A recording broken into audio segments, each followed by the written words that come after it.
Here are some creative techniques that'll help keep you on the right track toward that promising future. Remember, creativity is the first requirement for self-enterprise. Number 1, think on paper. You can't take a trip to somewhere new without a roadmap. You can't build a house with the plans in your head. You can't build a company with the business plan in your head. You can't seek venture capital with the financials in your head. But here's what you can do. Put it all on paper. Your roadmap, your blueprints, your business plan, your financial projections. When you put it on paper, you can analyze your path, solve your problems, and isolate what works and what doesn't. You can use this for your life as well. If you're faced with a mental roadblock, put it all down on paper. When you put a problem on paper, you take the emotion out of it. With the emotion gone, you can look at the roadblock objectively. You can figure out what you did right, and you can figure out what you did wrong. You can figure out how to change it. So here's what you do. Pick a problem out of your head and pull out a piece of paper. Then draw a line down the middle.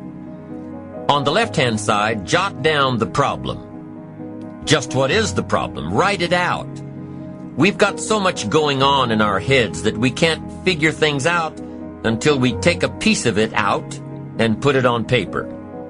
What is the problem? This is the problem. State it the best you can. The doctor says, "Oh, you look good. Come and see me in a year." And you say, "No, doc, I'm hurting here." He says, "No, that's negative. Just be positive." No, we've got some negative stuff we need to deal with. So what is the problem? State the problem. Write it down. Now, on the other side of this paper, you put the answers or the solutions. And I've got 3 questions to ask in order to find the answers. And by the way, these 3 questions can be used to solve almost any problem. Here they are. The first question you need to write down is this: what can I do? What can I do? Because you don't want to go any further than that if you can solve it yourself. What can I do? Then what you do is develop working papers. You start jotting down. I could do number 1. I could do number 2. I could do number 3. Here's some alternatives. Then you start analyzing them. Let's see, number 3. No, that one would take too long. I haven't got that much time. Okay, number 2, not sure. Okay, let's look at number 1. Maybe this is my best one, the one I thought of first. Now, if that won't work, here's number 2. What could I read? Maybe there's a book on my problem. Somebody spent a lifetime trying to figure out this problem. Maybe it's written out in concise language somewhere to give you the instant benefit of someone's advice. You don't need to reinvent the wheel. Do your homework and find the solution. And then you start developing some working papers on what you're reading. Book number 1, this guy's crazy. Book number 2, this guy's too shallow. Book number 3, this guy's got some interesting things to say about this problem. I'm telling you, if you want to solve a problem, the best questions to ask are, number 1, what could I do? And number 2, what could I read? Don't miss the book that could help. So I'm asking you, don't sell yourself short here. You can find some answers. Now first, try to find them yourself from your own experience. Then second, if you can't find them yourself, now ask, what could I read? Go to the library. Go to the bookstore. Search your own library. Go back through your own journals to find the stuff that's been helpful and valuable to you. And see if maybe you've made some notes that could be helpful in your situation. Now, if that doesn't work, then ask question number 3. And question number 3 is, who could I ask? Now, guess what you're prepared with when you ask somebody to help you? You've got your working papers to show them. You say, you know, I've got my working papers. I've tried my best to figure it out myself. And that finally left me short. Here are some of the books I've read. I've researched this material and I'm still short. Now could I possibly ask you, and could you possibly help me? You can't believe how willing somebody will be to help you if, first of all, they've gotten the idea that you were willing to help yourself. So if you've got a problem, pull it out of your head and put it down on paper. Then ask yourself, what can I do? And if that doesn't work, ask yourself, what can I read?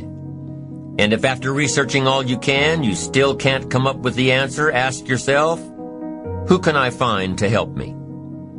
I promise you, if you try these ideas and ask these questions, when you've got a problem, you'll be able to solve about anything that gets in your way.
Here are some creative techniques that'll help keep you on the right track toward that promising future.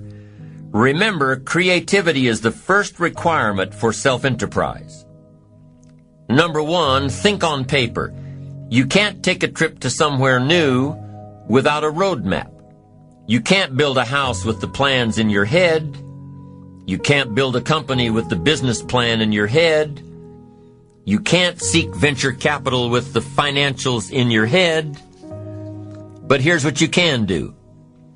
Put it all on paper. Your roadmap, your blueprints, your business plan, your financial projections. When you put it on paper, you can analyze your path, solve your problems, and isolate what works and what doesn't. You can use this for your life as well.